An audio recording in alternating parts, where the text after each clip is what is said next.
רבה לסיים, תמיד אתה יש לך ראייה שונה ומרעננת משהו.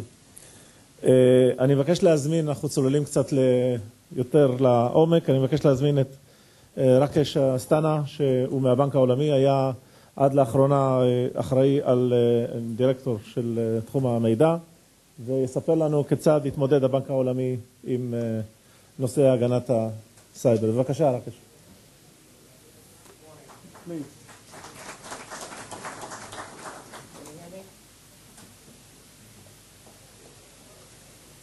Can you hear me now?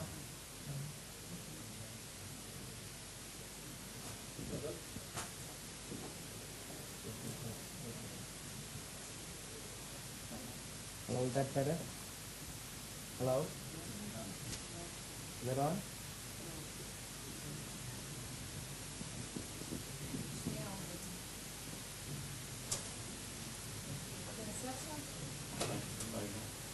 Hello, can you hear me? Hello?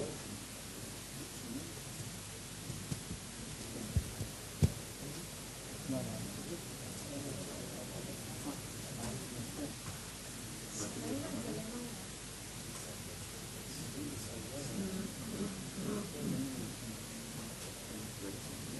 Hello?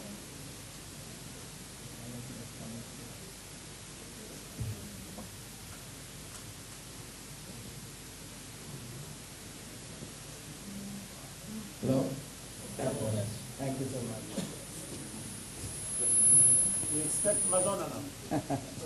Well, first of all, good morning, everybody. And I think I realize I'll be the first speaker speaking in English.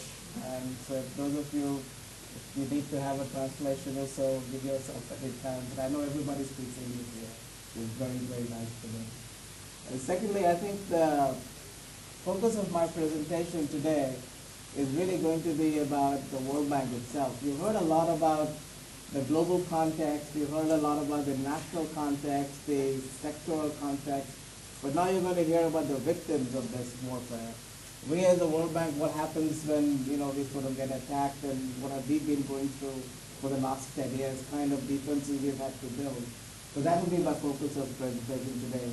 The second thing I wanted to say is that for full disclosure, I was the director of IMT at the World Bank for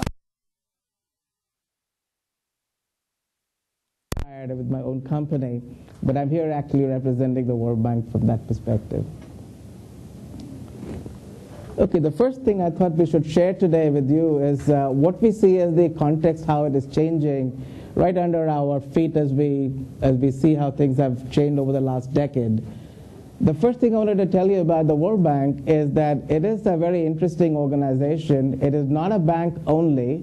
We do have a financial institution that we lend money, we collect money, we have large transaction portfolio. But in addition, we are a development institution. We work with our member countries, about 170 of them all around the world. Almost every single country is a member of the World Bank. Secondly, we also have a large global knowledge institution. So we have three roles: a financial institution, a development institution, and a global knowledge sharing institution. And these three things actually pull our information security in opposite direction, as you can imagine. The financial sector and this institution requires a very high level of restricted access, controlled environment. But on the other hand, we require global knowledge sharing. You can't do that if you have a very restricted organization. We need a lot of collaboration throughout the world. So the part about collaboration, and very soon we had a proliferation of websites. We had significant number of websites that were sharing information. So the two things seem to pull in different directions, where we need higher regulation and non-repudiation in a financial sense, and open access to information and data and collaboration on the other side, and that's throughout the world. So these two conflicting business drivers make the challenge for World Bank quite significant. And all of this is sitting obviously on the same IT infrastructure, which in hindsight, obviously we're trying to segregate and do things, but that's where we were at. So with that, let me share with you what's happening, what we see. The number one thing we see is a lot of information is being moved online as part of our initiative on open access to data, on transparency. a lot of information is being moved online for public consumption. And that means the proliferation of access points within the network and increasing number of vulnerabilities. The second one, of course, I mentioned collaboration. You see, you cannot really have knowledge and just keep it to yourself. If you've got to be able to publish it, to collaborate with the academics, with think tanks, with government agencies. And as we do that, that requires we have platforms where people can come together and collaborate around a topic. So that's what happens in this. The third thing, which is very interesting, I think everybody knows now, we all have our cell phones and smartphones, and I have my own here, and we tend to sort of use these things in the,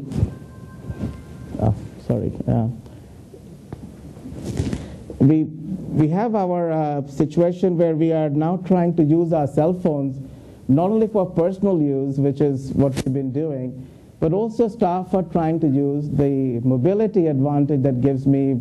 Most of the World Bank staff travel more than 100 days in a year. And half the time they're at airports and hotels, so they want to be able to use easy-to-use devices on the network. They want to be able to conduct World Bank business on these phones and the tablets. So that changes things. And this is the whole issue about consumerization of IT. And it's no longer being held only to desktop-based PCs, which are in a secure environment, in your secure network. That paradigm has shifted completely. And lastly, I think we heard the talks about how the threat actors have been evolving from fairly unsophisticated hackers to very well-resourced state-level actors, well-resourced enterprises. And all of this, on the right side, we see what the impact has been for us. And one thing I wanted to point out is based on what we heard today earlier in our own experience, that we should assume that our network will be penetrated. Now, this comes as a huge surprise to our board of directors and the management. Whenever we were able to tell them that, so they say, we've just invested millions of dollars in information security and you're telling me you're going to get penetrated? I said, yes. And that's like a real aha moment for them to figure out that indeed the amount of investment we've made and teams we've put together and information security operations center, all of that is still the chances of us getting penetrated are obviously high if you've not already been penetrated, which you probably don't know if it's an APT. So with that, let me just move on, and I'll try to cover these three items fairly quickly. So the first of these things, we talked about the different types of threats that are evolving, at least as we see it. So beyond the state level and the business-sponsored entity, which are now becoming very big players, not only they are advancing a nation's posture on access to information, but in the World Bank, we also have a lot of confidential information that we keep on deliberations, and if you were to know what we are going to do about Greece's debt or what's happening in the next big loan to Pakistan or whatever, we can actually move markets and stock exchanges. You could actually sell that for a profit, for example. All the way down to financial information that can be used for fraud and things. But as opposed to other things which we didn't cover here earlier, we have a lot of problems with our hacktivist groups. These are groups like the Anonymous who would, on an event, or they look at some of the significant things that are going on, and they would attack our website, especially when we have our annual meetings and so on. That's when they come out of the woodwork. So we have to watch out for that in addition to the top two.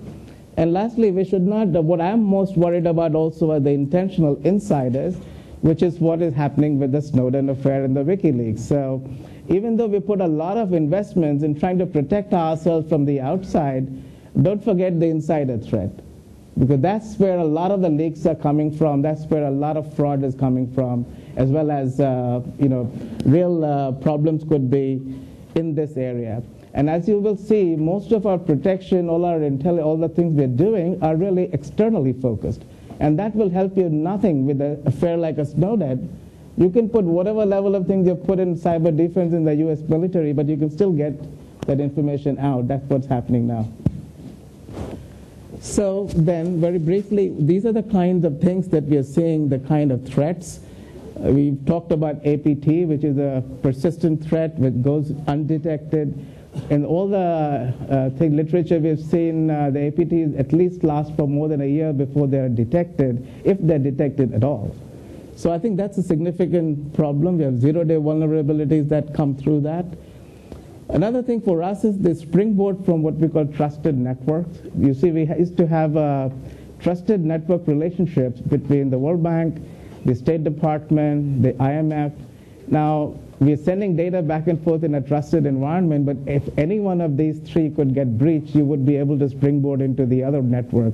And that's something, of course, we have blocked that now, but it used to be the case several years ago. Denial of service, it happens on every annual meeting. The activist groups look at what's going on. If they don't like our policies in Chad, in Africa, or in Occupy Wall Street, they will attack us with denial of service. So you have to be able to prevent all of that. And the rest of them, I think, are standard things which you already know about, so I'm not going to dwell on it. But I just wanted to give you a sense of the kind of attack that we see. One more I think I should mention is the website defacement. This obviously is a big deal with many of the people who would like to harm the World Bank's reputational risks, and that's where they come in, the attack, and the websites are defaced. Okay, this then is a quick summary of the kind of things that we are seeing. Now, my point in this slide simply, I'm not going to go through it all, that targeted attacks, APTs, we know about, we know the information leak side. So what happens is these two areas on weak information security culture in the organization, that is something we have to address. If we don't address that, then a lot of the other things we are doing almost get set to null. So that's an important point I wanted to make. The other is unsafe business practices. We've had a situation where a business unit had decided by itself to send some confidential data on an FTP server to another vendor over a clear line or so, and that sort of got intercepted and things like that. So in order to protect yourself, it's not just about many of these technologies, we're also talking about business practices and the culture of information security being embedded in the organization. So I think that's one point I think to keep in mind. So then if you look at some of the incidents that we have been dealing with, and of course it's dated every day, new things are coming out. But just to keep in mind, I mean, the NASDAQ was, of course, confirmed the breach in its network. The New York Stock Exchange was attacked by the Anonymous during the Occupy Wall Street scenario. Societe Generale had an insider threat. They lost $7 billion on that deal. And of course, questions about World Bank information security. We've had some incidents, but we were able to prevent them, and there was no loss of any information. But there were all of these things that are coming through. So I mean, it's a worldwide phenomenon, obviously. So what we did was, the first thing to do was when our president heard that, you know, with all this investment, we still are vulnerable, he said, okay, where are we? So we had to do an assessment of where are we on the basic thing. This is, I think, either Evita or someone mentioned about how you wash your hands with soap and your sort of basic hygiene measures. So these are the regular hygiene measures. So we wanted to assess ourselves, where do we stand vis-a-vis the best in class. So now these are all samples, so please don't take these tick marks as anything referring to what it is, but this is how you would go about assessing your organization against the benchmark. You've got to have all of these as what we would call the basic hygiene measures for cybersecurity. And most organizations would have them in some measure or the other. Now, one of the things that clearly is important is this whole area of governance. And I think we talked about some of that today here as well, and what kind of governance is needed at a national level. So this is something that we did. Secondly, what we did was we brought in McKinsey and Company to help us. I don't know if David is here from McKinsey. Oh, yeah, you're there. And we brought them in to help us in doing an assessment of our information security posture. I think this is a model that perhaps you all use for other places. They were very helpful to us. Again, it's a sample. I don't want to see these assessments have been shifted around. But this we found was a very useful way to look at how to protect the World Bank from a next generation cybersecurity, where we were to where we want to be. And they really helped us in this quite a lot. So based on is their model, and we're using that. So I think that what they look at is in terms of looking at how do you approach security from a business perspective and not just the technology side. And assuming that there's a need that penetration will occur, what is it that we can do? And the next thing we talked about is the constant refresh of the cybersecurity posture, meaning you've got to continually revisit what we are doing. If you've done something 3 years ago, it doesn't mean you're still protected. You need to keep revising that. And of course, it's a cross-functional issue, and so we'll talk about that a little. So with that assessment that McKinsey did with us and for us, what we found was there are 5 shifts that are taking place. And essentially, in the past, we were focusing a lot on perimeter and devices. And basically, if you assume your perimeter will be breached, then you've got to shift your focus to your critical information inside the organization. So that's one of the key shifts. The second one was a risk avoidance approach. We were using a standards-based, ISO 27000 and so on. And you basically want to adopt those measures in the first instance. But we found that as you go into the next generation, that was not sufficient, because you don't have enough time to deal with all of that. So third thing was reactive to proactive defense. Essentially, you are no longer based on forensics and reacting to them, but you want to have intelligence to move forward. IT itself is not the only person who's worrying about security. You've got to have business involved. And finally, security should be an enabler, because people are going to move on with smartphones and so on. You've got to be able to use security as an enabler.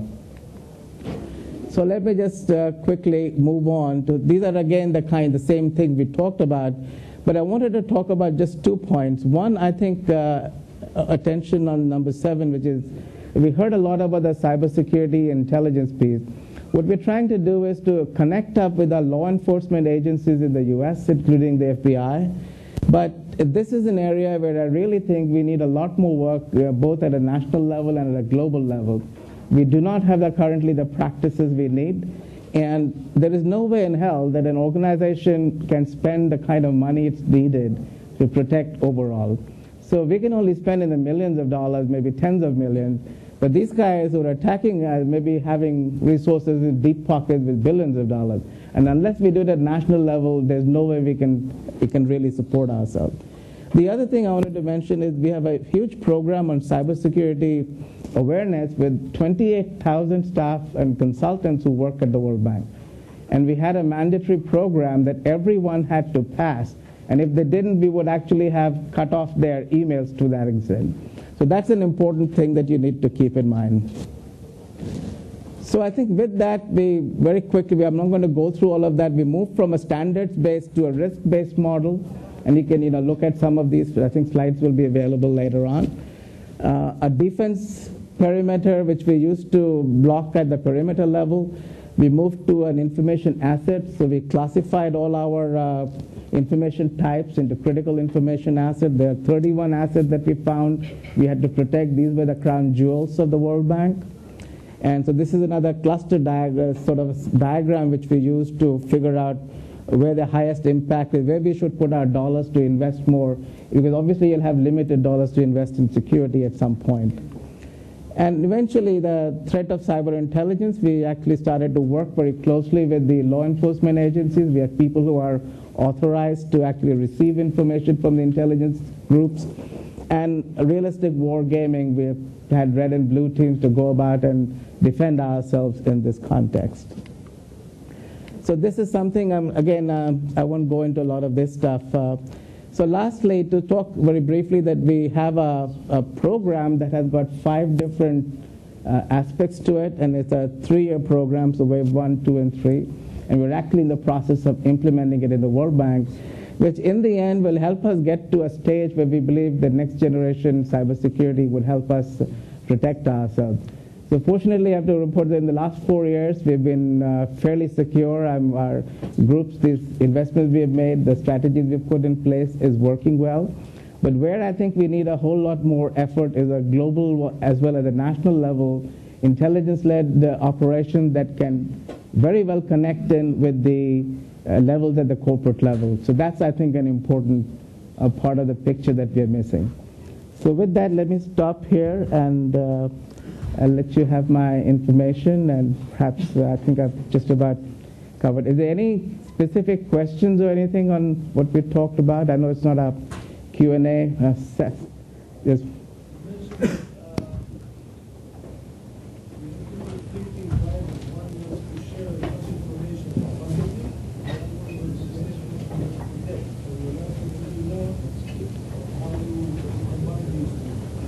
It's a very good. Okay.